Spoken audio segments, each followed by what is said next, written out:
We've all experienced that isolating frustration, staring at a screen with zero motivation, or feeling an immediate spike of stress clashing with a manager. We usually write these moments off as passing moods or toxic personalities.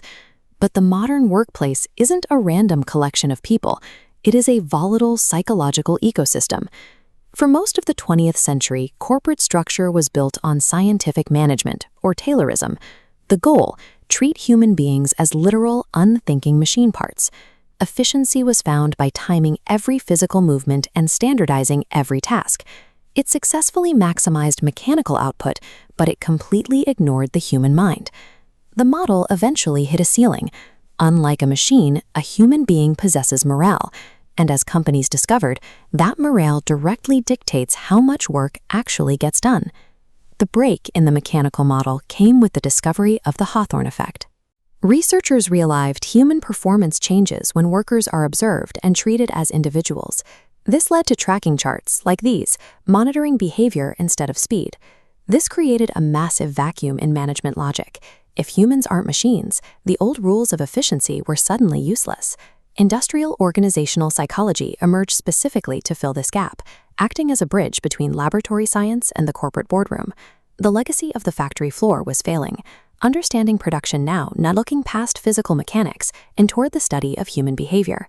To understand a company of thousands, IO psychologists start by reverse engineering the single employee. One primary mechanism they use is operant conditioning. By balancing rewards and punishments, a manager creates a reinforcement loop shaping specific habits, but humans aren't identical. When applying that same reward to 3 different people, their unique psychological traits cause their behaviors to diverge. A paycheck is a generic motivator. Job performance is actually dictated by a complex mix of memory capacity, intelligence, and deeply held personal values. Effectively managing an individual requires hacking their specific psychological profile, not just offering a standard incentive. Zooming out to the team level, those individual profiles inevitably clash.